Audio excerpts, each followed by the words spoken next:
New at 6, we're getting our first real look at what members of the National Guard are experiencing inside the state prisons where they have been deployed. That's right. News10NBC investigative reporter Jennifer Lukey was on a call today with the commissioners of the Department of Corrections and Homeland Security and Emergency Services. And Jen, the News10NBC investigative team got its hands on some pictures of what they are working to avoid long term, right? Yeah, that's right, Dan. I want you to take a look at these pictures from inside a state prison in the North Country. Those are cots set up in a gymnasium. Those are National Guard members. They were provided to us by a source connected to the National Guard, and they give you an idea of how most of the Guards men and women who are deployed inside these state prisons right now are living as they fill in for striking corrections officers. The hope is that as more corrections officers return, fewer members of the National Guard will be needed to keep the peace inside our state prisons. But for now, their duties continue to expand inside.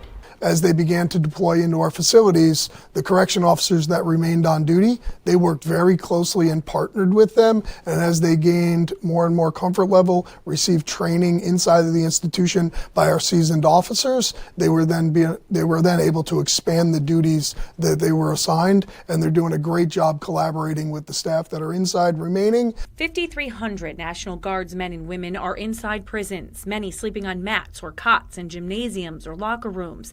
These pictures are from inside Upstate Correctional Facility in Franklin County. The Guard is doing everything they can to continue to run those facilities professionally and safely.